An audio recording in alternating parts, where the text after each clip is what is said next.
Local Food 911, and I'm hoping you can help me.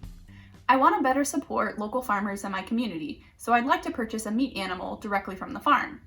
I need to know though, where can livestock be processed or harvested? Can I harvest an animal on my own property?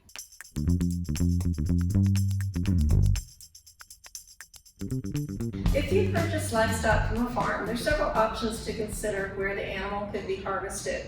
You could take the animal to a state, federal, or custom inspected facility. You could harvest the animal on your own property, or with the permission of the farm or ranch where you purchased the animal, you might be able to harvest the animal on their property. If you choose to harvest the animal yourself, I would encourage you to check into any county or homeowners association regulations around your property to make sure that you're in compliance with all of their regulations. And if you decide to go to a custom state or federal facility, I would encourage you to contact the facility before you even purchase the animal to find out if they have any open harvest dates available in the near future. I'm not entirely sure that I'm up to the task of harvesting myself. Can I hire someone to harvest for me on my property? Let's say you've made the decision to go ahead and harvest the animal yourself. Regulations don't permit you to hire someone to come in and harvest it on your property. Regulations don't even allow your neighbor to come over and help you with the harvest. What you can do though is the owner can harvest the animal. So once you purchase the animal, you're the owner. Let's say you went in and bought a share of an animal and there's two owners because each owner wanted to have a side of the animal. Both owners could come in and share the work in harvesting the animal. If I harvest on my property, how should I get rid of the offal or the stuff that we won't eat?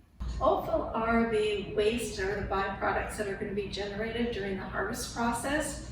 You'll want to check with your county regulations on what you're permitted to do, but some of the waste disposal options are to burn the offal, to bury it, to compost it. You might even be able to have your trash hauler haul it away, but again, you'd want to check with county regulations first.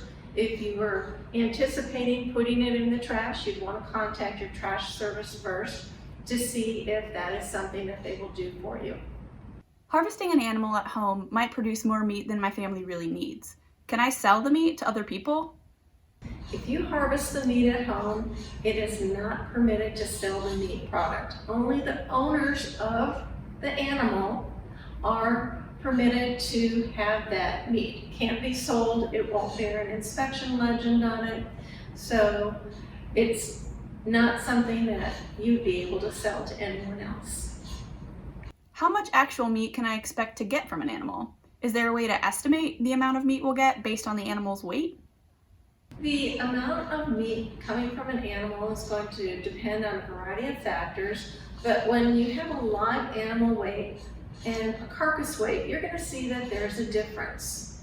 That difference is called dressing percent. We lose so much of the animal during the harvest process, and with hogs we expect to lose about 30%. With beef we lose about 37%.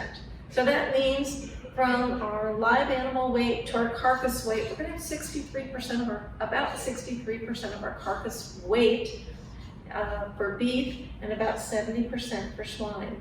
There is a publication on the KSRE website that will give you more guidance on how much meat you're going to get from each different primal after a harvest process. Okay, I want to harvest an animal myself and I need to get prepared for breaking the animal down into different cuts. How should I package it and store it properly? Now that you've harvested the animal, you're starting to fabricate, which means cutting up the meat into smaller parts and pieces. We're going into steaks, we're going into roast, we're going into ground beef. What are we going to do with it in terms of packaging? The general packaging options are going to be vacuum packaging. So if you have some kind of a sealing unit at home, put it in a vacuum packager, pull as much air as you can out of it and seal it. You could use freezer Ziploc bags.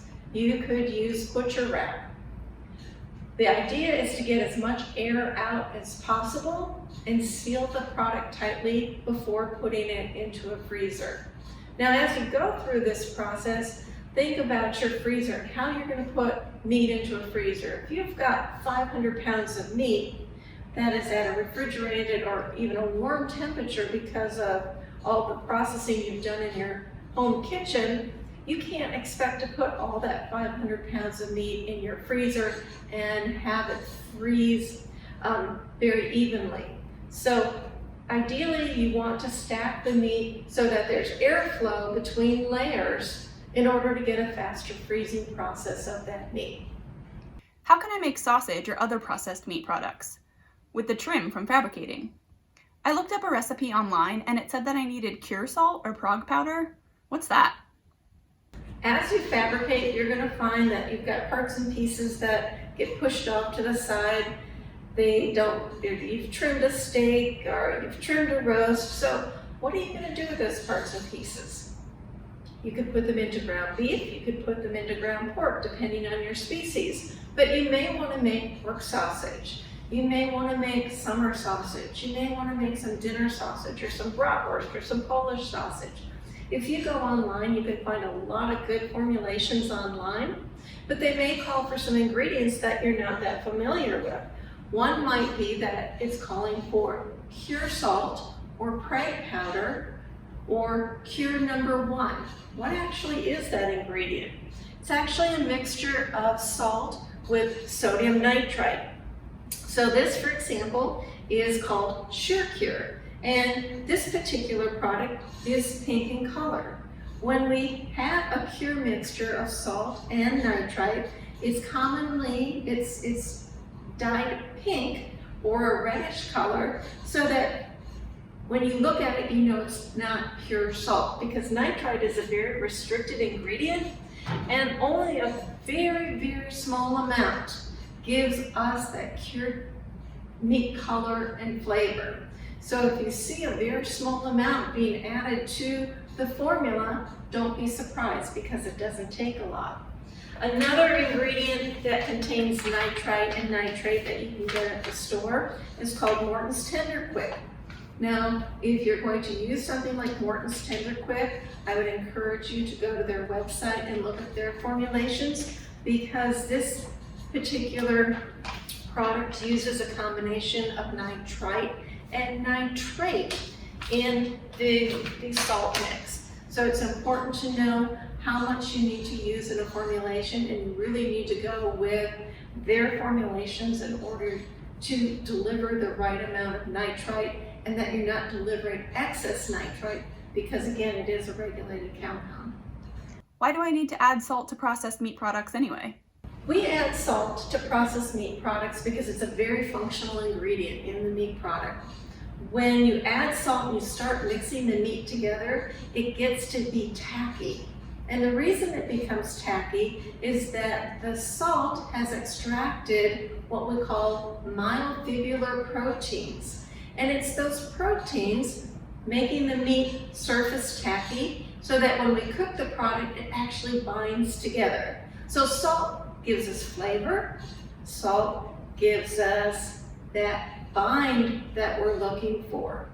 Now, one thing we always have to keep in mind whenever we're processing meat, whether it's going to be at harvest, whether it's going to be at fabrication, whether it's going to be at processing, is to always employ good food safety handling practices.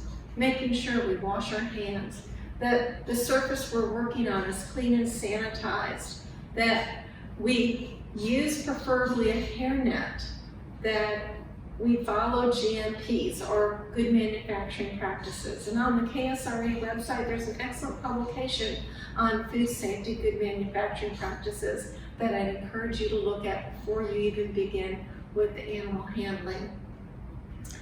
Another thing to think about is if you have any questions about regulations associated with meat processing, even if you're doing it at home and you're going to harvest at home, any questions you have regarding regulations, contact Kansas Department of Agriculture Meat and Poultry Inspection Division.